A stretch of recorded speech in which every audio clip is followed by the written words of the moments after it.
0177।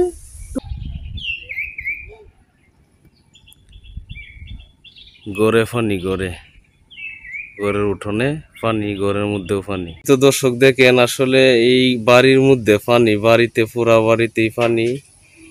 এই দেন এই পানির কারণে আসলে ঘর বাড়ি তল চতুর্দিক দিয়ে পানি। আসলে এই নদী খোদায় আমাদের অনেকটা ক্ষতিগ্রস্ত হয়েছে। তো আমি আপনাদেরকে পুরোটা দেখাইতেছি।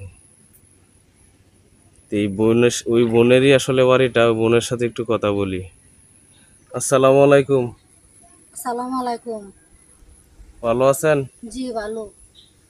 আচ্ছা, কেমনে ভালো থাকি, দেখেন আমার বাড়ির কি অবস্থা।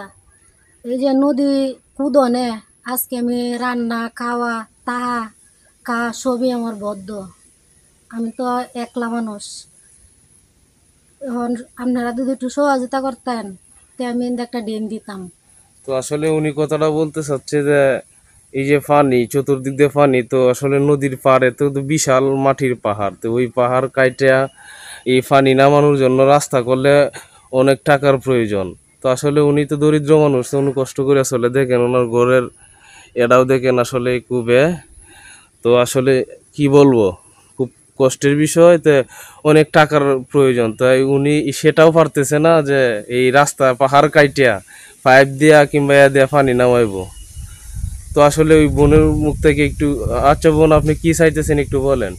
একটু আপনারা সহযোগিতা মানে কিছু টাকা পয়সা দিয়ে আপনারা দেন, তো আমি কামলা রাখিয়া এটা একটা ড্রেনের ব্যবস্থা করে হাইবান নিয়ে আমি ফাইন যাওয়ার, যাতে নদীর নামে পানি দেয়, এগুলো আমি করতে পারবো। এরকম ব্যবস্থা করতে আচ্ছা, তো উনি আসলে বলতেছে যে যদি এরকম কোনো ভাই থাকেন তাহলে অল্প কিছু সহযোগিতা করবেন, যাতে এই পানিটা যাওয়ার জন্য কোনো নদীর পার কাইটা নদীতে নামানোর জন্য ব্যবস্থা দিতে পারে। তো আসলে ওনার মোবাইল নাম্বারটা উনি বলতেছে, যদি আপনাদের ভালো লাগে তাহলে দয়া করে দিবেন।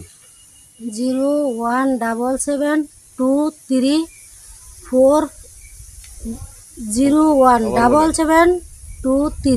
017723 আবার বলেন নাম্বারটা। 017723 তো আসলে আমি বলতেছি, আসলে মানুষ কতটা অসহায় হলেই কিন্তু একজনের কাছে আরেকজন হাত বাড়ায়। তা আসলে এই বোনটি আসলে আছে কষ্টে।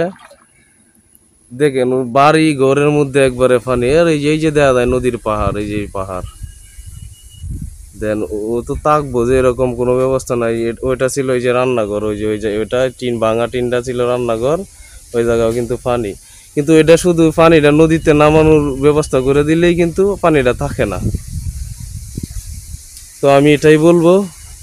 তো আপনাদের ভালো লাগলে সবাই লাইক কমেন্ট শেয়ার করবেন এবং ওই বোনের জন্য একটু সহানুভূতি করবেন।